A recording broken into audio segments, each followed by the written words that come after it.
다 함께 하나님 말씀 민수기 31장, 32장을 펴도록 하겠습니다. 저는 오늘 민수기 강의 25번째 시간으로 이해되지 않을 때라는 제목으로 민수기 31장과 32장을 함께 연구하도록 하겠습니다.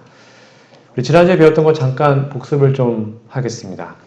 저희 지난주에 28장부터 30장까지 좀 배웠는데요. 매월마다 드려지는 제사는 세상을 창조하신 하나님께 드리는 감사와 경배의 중요한 의미가 담겨 있음을 기억해야 합니다. 두 번째, 우리가 그리스도를 개인의 구속주로 받아들이는 일을 계속했다면 우리의 죄를 고백할 수 있을 때까지 그분의 희생이 우리를 덮고 있습니다. 그래서 믿음 안에서 우리가 잘 생활했다면 하나님께서는 실수까지 덮어주십니다.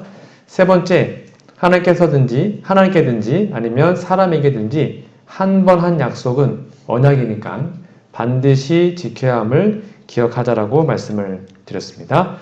자, 오늘 31장으로 가보도록 하겠습니다.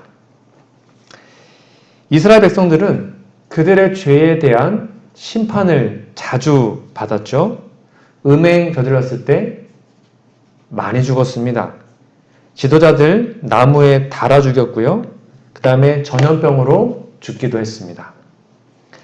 그러나 하나님의 심판은 거기에서 멈추지 않고 바로 그 음행을 원인을 제공한 그 미디안 족속에 대한 엄한 심판을 하라고 오늘 31장에 하나님께서 명령하셨는데요. 31장 2절에 있는 말씀입니다. 이스라엘 자손의 원수를 미디안에게 갚으라. 이게 그 발람 선지자를 이용해가지고 저주했던 그 족속이죠. 그 후에 내가 내 조상에게로 돌아가리라. 7절 8절입니다. 그들이 여호와께서 모세에게 명하신 대로 미디안을 쳐서 그 남자를 다 죽였고 그 죽인 자 외에 미디안의 5 왕을 죽였으니 미디안의 왕들은 에위와 레겜과 수르와 후르와 레바이며 또 부올의 아들 발람을 칼로 죽였더라. 결국 이스라엘을 힘들게 하고 유혹했던 그 나라, 그 족속, 이 미디안 사람들도 하나님의 심판을 받아서 이스라엘 백성들의 칼에 다 죽임을 당하게 됩니다. 이 전쟁으로 미디안의 5 왕이 죽었고요. 그 다음 이스라엘을 힘들게 했던 발람이라는 그 선지자가 죽게 됩니다. 이처럼 미디안 족속에게 책임을 물고 그들에게 심판을 베푸신 그 하나님의 모습을 우리는 보게 되는데요. 하나님은 자신들이 죄에 빠진 것도 참 싫어하시지만 누군가를 유혹해서 그들을 멸망시키는 자들은 더 하나님이 미워하십니다. 이렇게 미디안의 왕을 다 죽이고 남자를 다 죽인 다음에 이제 조금 더 심한 명령을 하시는데요. 이렇게 말씀하시죠. 31장 17절과 18절입니다. 그러므로 아이들 중에 남자는 다 죽이고, 아니 어른들은 그럴 수 있는데 이제 아이들 다 죽이랍니다. 아이들 중에 남자는 다 죽이고 남자와 동침하여 사내를 안 여자 다 죽이고 18절 남자와 동침하지 아니하여 사내를 알지 못한 여자들은 다 너희를 위하여 살려둘 것이니라 라고 기록합니다. 여러분 이 17절 18절 말씀을 보시면서 좀 어떤 생각이 드셨습니까? 많은 사람들이 좀 성경을 읽다 특별히 구약을 읽다가 이런 구절 때문에 좀 하나님을 오해하거나 하나님을 조금 그렇게 생각하는 경우가 생각보다 많이 있습니다. 군인들이야 죽을 수 있겠지만 여기 누구도 다 죽이라는 거예요? 아이들도 다 죽이라고 말을 합니다. 그리고 특별히 남자아이는 다 죽이고 여자를 알지 못한, 그러니까 사내를 알지 못했던 여자는 살려두지만 사내를 안 여자는 또 다 죽여라 이렇게 얘기합니다. 그러니까 미디안의 죄악이 다시 나타나지 않도록 하나님을 다시 한번 배반하지 않도록 했던 조치였는데 이제 이 부분을 오늘 좀 공부를 좀 하겠습니다. 여러분 이 미디안 족속이 어느 족속일까요? 그러니까 누구 후손인지 아십니까? 미디안 족속?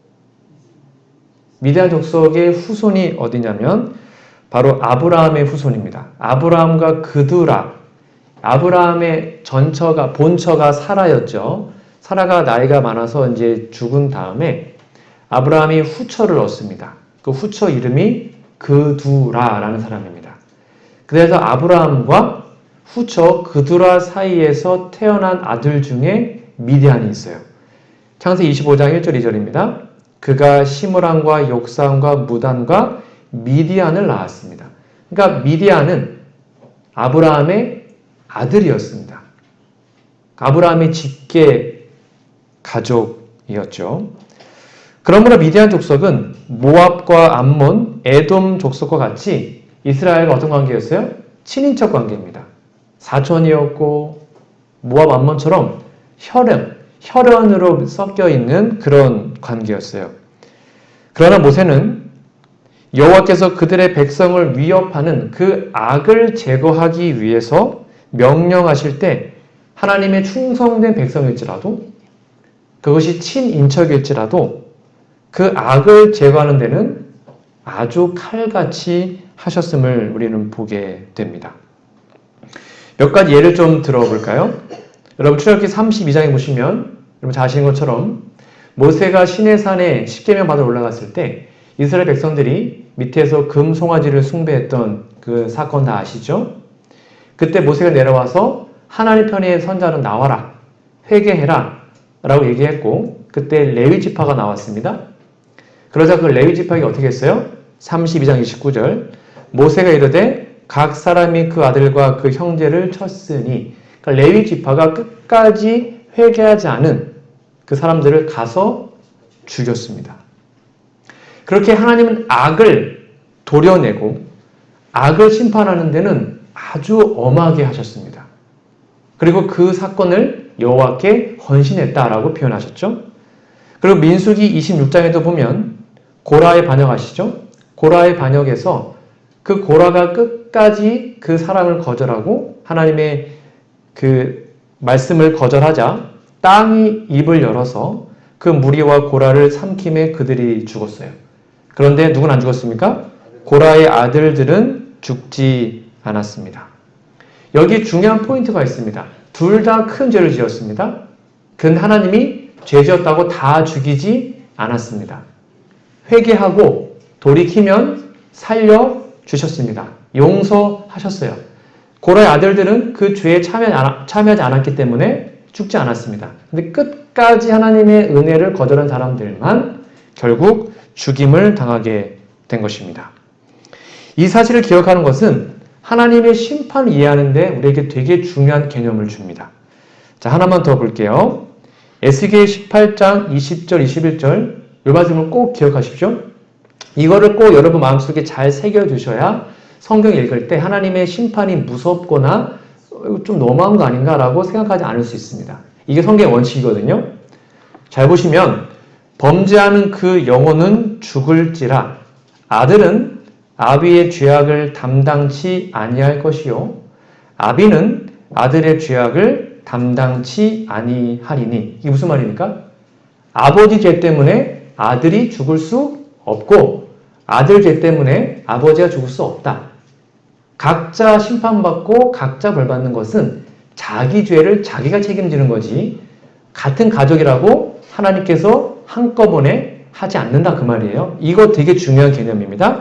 의인의 의도 자기에게로 돌아가고 악인의 악도 자기에게로 돌아가리라. 21절 그러나 악인이 만일 그 행한 모든 죄에서 돌이켜 떠나 여기 말하는 악인입니다.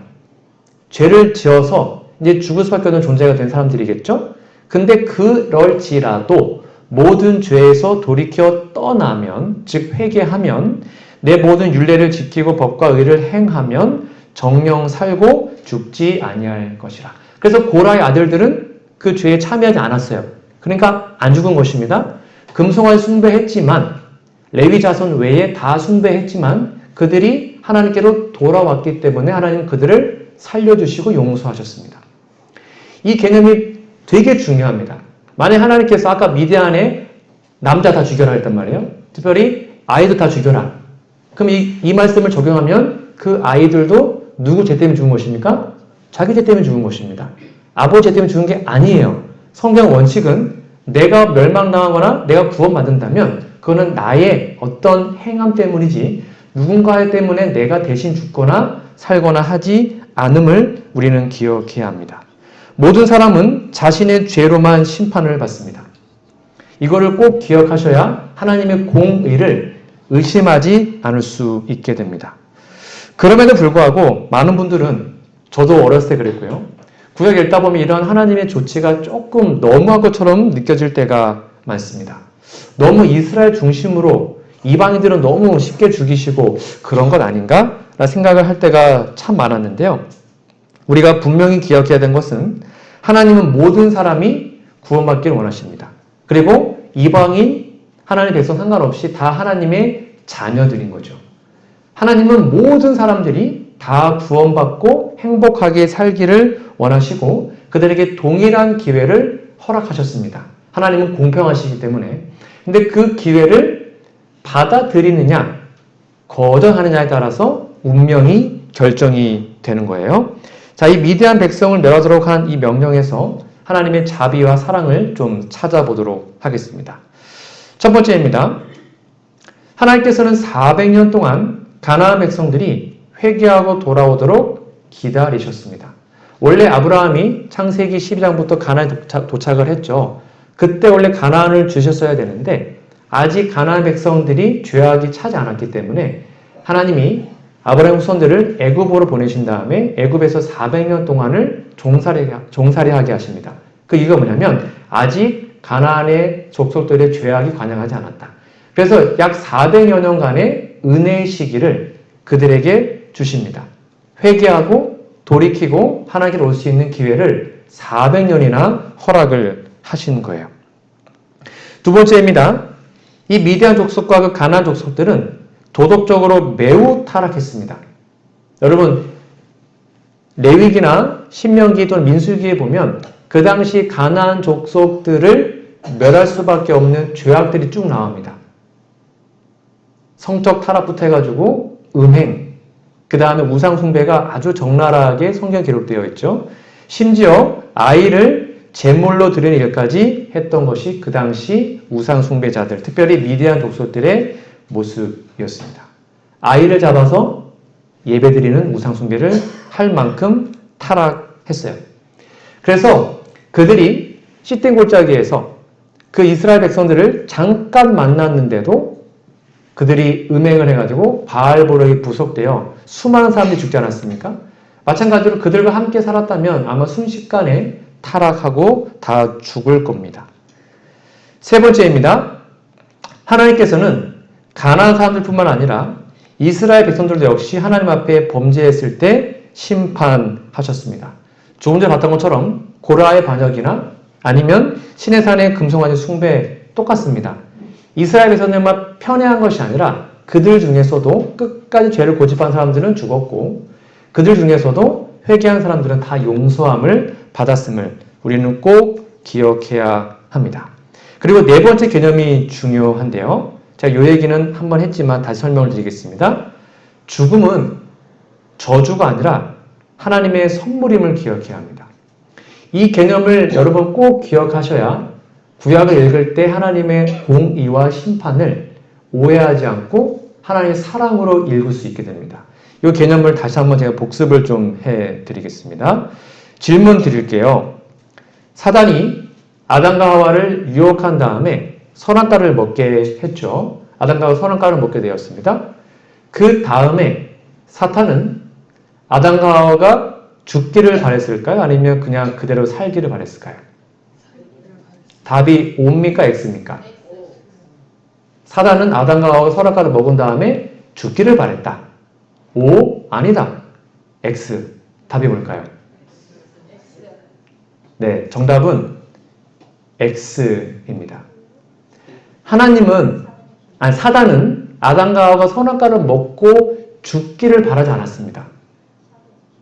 죽는 게 사단의 뜻이 아니었어요. 그 이야기를 좀 해드릴게요. 잘 보십시오. 영감의 글입니다. 아담과 하와가 불순종함으로 하나님의 불쾌 여기심을 입게 하는 것이 사단의 계획이었다. 그 다음이 중요합니다. 그들이 용서를 받지 못할 경우 생명나무 실과를 먹음으로 죄와 비참 가운데 영원토록 살아가게 하려고 희망하였다. 그러니까 죄 용서받지 못하고 그 죄를 가진 상태에서 그 불행하고 불안하고 슬픈 그 마음 아픈 그 죄인의 상태로 영생하는 게 사단의 원래의 목표였습니다. 죽는 게 사단의 뜻이 아니었어요. 죽으면 쉬는 거잖아요. 그게 아니라 죄인으로 영생하는 게 사단의 목표였어요. 아담의 가족들 중에 한 사람도 생명 주는 과실을 따먹도록 그 장벽을 통과하는 것이 허용되지 않았다. 그러므로 불사의 죄인은 하나도 없다. 그러니까 사단은 죄인이 영생하는 게 원했어요. 근데 하나님은 그 생명나무의 길을 막으셨죠. 그렇죠? 그 다음에 그들에게 죽음이라는 것을 허락하십니다. 왜 그랬을까요? 이 죽음은, 즉 죄인으로서 죽는 것은 저주가 아니에요. 그건 하나님의 사랑의 표현이거든요. 제가 이 영상을 한번 보여드렸지만 다시 한번 여러분 보도록 하겠습니다.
이 개념을 이해하셔야 합니다.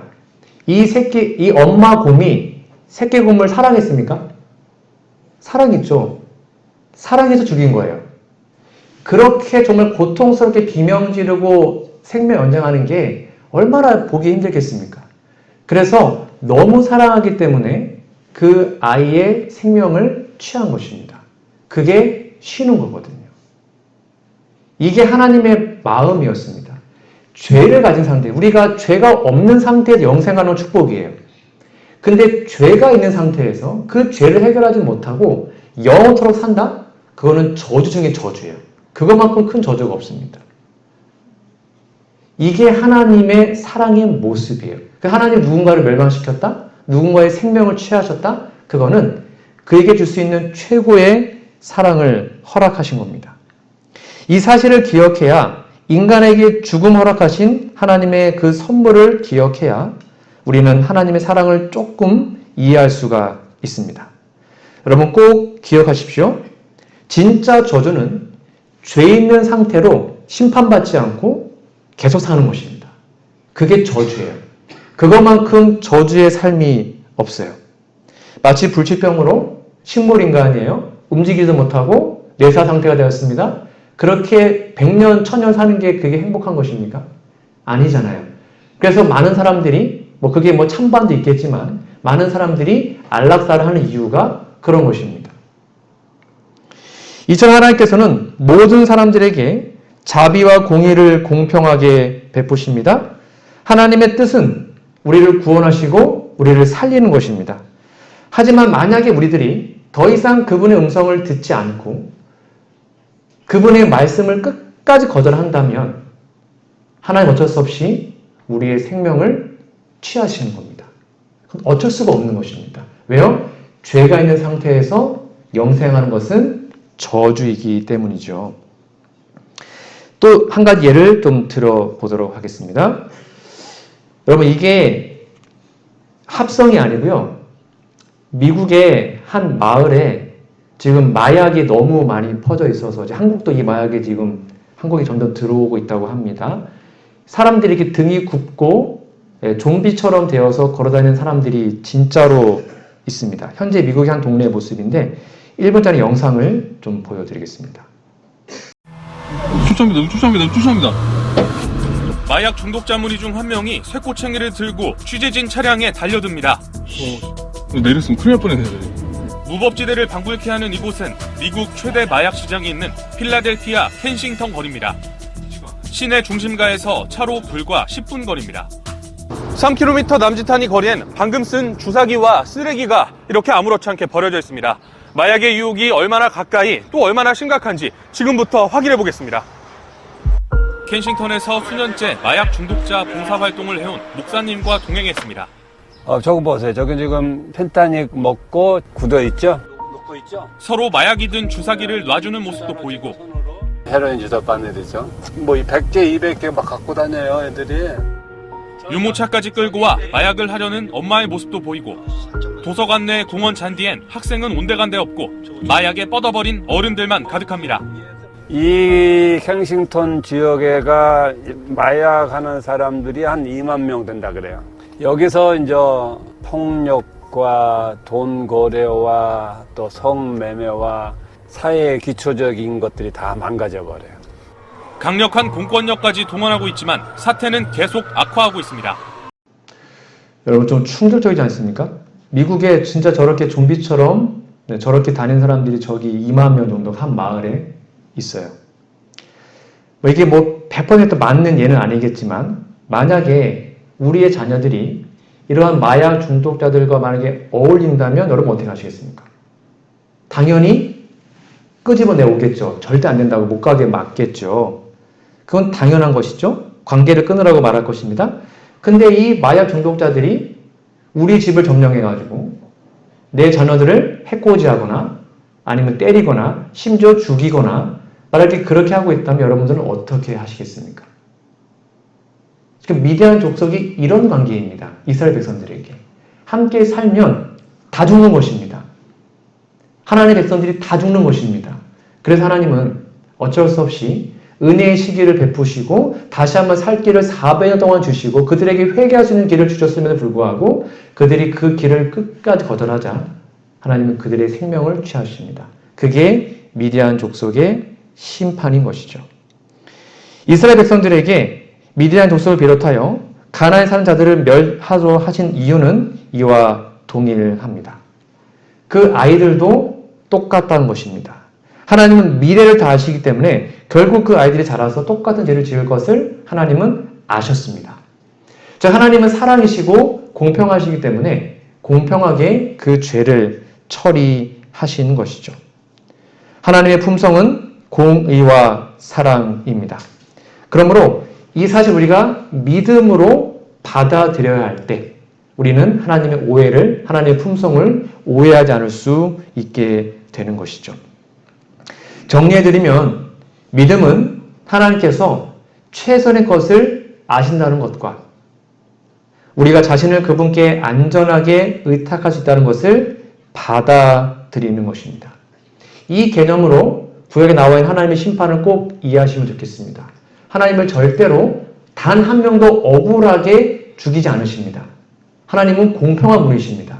그리고 하나님은 아주 공평하게 은혜 시기를 다 주시고 그들이 자신의 스스로 그 은혜의 영역을 벗어났을 때 어쩔 수 없이 그들에게 심판하셔서 그들의 생명을 취하십니다. 왜요? 죄인으로서 영생하는 것은 하나님 뜻이 아니기 때문입니다.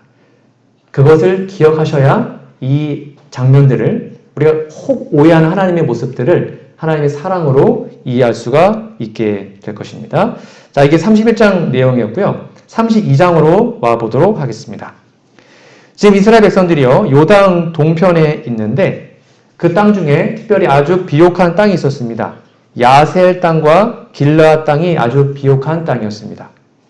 가축이 먹을 풀들이 아주 많았던 땅이었습니다. 그래서 이 르우벤 지파와 갓 지파가 우리는 요단강 건너가지 않고 지금 여기에서 좀 기업 얻으면 좋겠다라고 요청을 합니다. 자, 그 이유가 32장 1절과 5절에 나와요. 르우벤 자손과 갓 자손은 심히 많은 가축의 떼가 있었더라. 그들이 야셀 땅과 길르앗 땅을 본즉 그곳은 가축의 적당한 곳이라. 5절입니다. 또 가로되 우리가 만일 당신에게 은혜를 입었으면 이 땅을 당신의 종들에게 산업으로 주시고 우리로 요단을 건너가지 않게 하소서. 근데 이렇게 얘기를 하니까 이 모세가 들었을 때 기분이 별로 안 좋았습니다. 생각해 보세요.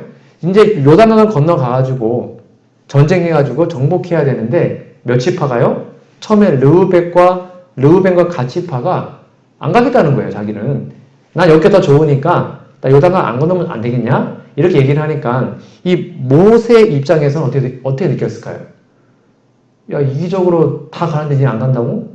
이렇게 오해를 한 것입니다. 땅을 차지하기 위해서 전쟁은 안 하고 이미 얻은 땅에 안주하려는 그들의 모습이 조금 언짢았던 것 같습니다. 그래서 모세가 두 지파에게 이렇게 얘기합니다.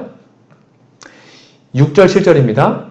모세가 갓 자손과 르우벤 자손에게 이르되 너희 형제들은 싸우러 가거늘 너희 여기 앉아보자 하느냐? 이게 지금 모세의 그 마음이 좀 느껴지십니까? 다 싸우러 가는데 너 여기 있으려고? 이런 말이죠. 7절 너희가 어찌하여 이스라엘 자손으로 낙심케 하여서 여호와께서 그들에게 주신 땅으로 건너갈 수 없게 하려느냐라고 얘기합니다. 당연하겠죠. 12지파가 다 가야 되는데 2개가 남다 그러면 나머지 지파가 우리도 안 갈래요. 이렇게 할 거 아니겠습니까? 그래서 두 지파가 비겁하게 남아 가나안 정복 전쟁에서 빠지려고 한다면 남은 10지파가 이 상대적 박탈감을 느끼니까 그러면 안 된다라고 권면을 한 것입니다. 남들 요단 동편에서 편안하게 쉬고 있는데 만약에 남은 10지파만 목숨 걸고 전쟁하러 나간다면 누가 그걸 가고 싶어 하겠습니까? 모세가 당연히 뭐라고 한 것이죠. 그러나 사실 그들이 이 땅을 달라고 한 이유는 뭔가 전쟁이 두렵거나 그런 것이 아니었고 자신들이 키웠던 그 가축들을 먹일 풀들이 그곳에 많았기 때문에 그렇게 얘기를 해요.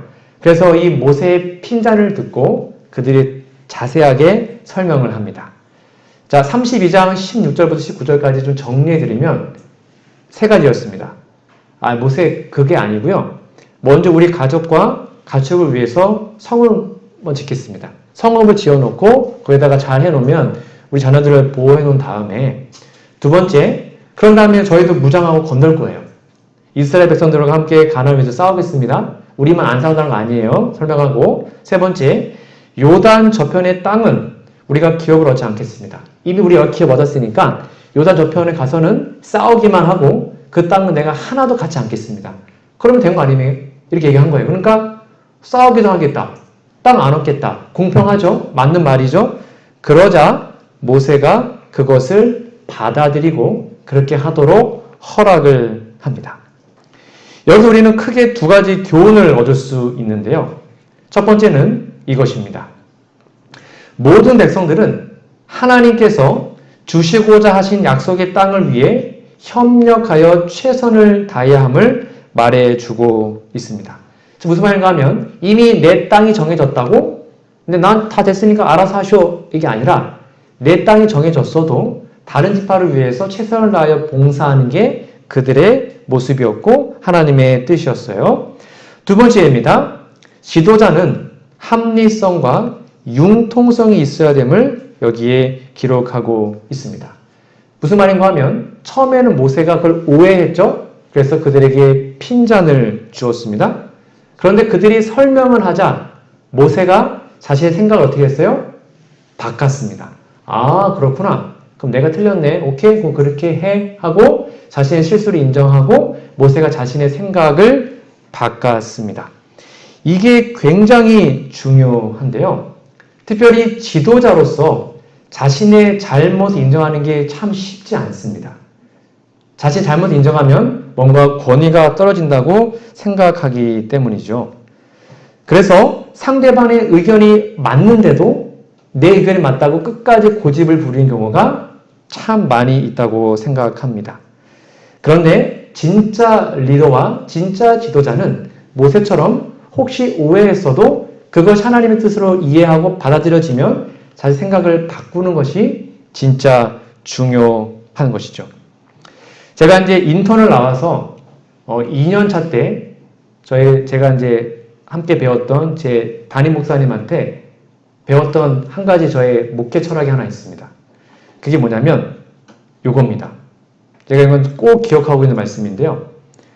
합의되지 않은 최선보다는 합의된 차선을 선택하라. 이게 무슨 말인지 아십니까? 많은 교회에서 직원에서 싸웁니다. 저희 교회는 안 싸우지만 그 이유가 뭐냐면 거의 80% 90%는 목회자가 고집 부리기 때문입니다. 많은 경우에 그렇습니다. 그러니까 아무러면 목사님들이 좀 더 이렇게 교회를 더 많이 물론 장로님도 생각하시겠지만 저는 이게 업이니까 직업이니까 늘 이 생각만 한단 말이에요. 그래서 뭔가를 좋은 안건을 내요. 즉 목회자 판단할 때 이거는 진짜 최고의 안건이라고 생각하는 거예요. 근데 누군가가 반대를 합니다. 그러면 아니 이렇게 좋은 거를 반대한단 말이야? 하고는 고집을 세웁니다. 그럼 그때부터 뭐가 되는 거냐면 싸우는 것입니다. 즉 아무리 이 안건이 최선일지라도 합의되지 않았으면 그걸 버리고 차선책일지라도 그것이 합의되었다면 그걸 선택한다. 이것이 제가 배운 아주 중요한 철학이었습니다. 그래서 저도 웬만하면 다 이 죄가 아닌 이상 교회 장로님의 뜻을 따라서 하려고 합니다. 왜요? 아무리 좋아도 다 싫어하면 할 이유가 없기 때문인 것입니다. 즉 자신의 고집을 버리면 분쟁 날 일이 없고 자신의 뜻을 꺾을 수 있다면 싸울 일이 없는 것이죠. 다시 한번 민수기 32장을 정리해 드리면 민수기 32장은 솔직한 의사소통 그리고 타인의 관점에 대한 존중 그리고 융통성의 원칙을 통하여 분쟁을 다루는 법에 대한 교훈입니다. 혹 오해할 수 있습니다. 내 뜻과 상대방의 뜻이 다를 수 있습니다. 그러나 내 뜻이 무조건 맞다고 고집 세우면 반드시 분쟁이 생기고 싸우게 되어 있습니다. 들어보고 처음에 내 생각과 달랐지만 상대방의 생각이 올바르다고 납득이 된다면 과감하게 내 생각을 접어버리면 더 이상 싸울 일이 없고 분쟁이 생길 수 없는 것이죠. 그게 모세의 모습이었습니다. 모세가 생각을 바꿨을 때 그들의 모든 분쟁이 해결되었음을 우리는 32장을 통해서 살펴보게 된 것입니다.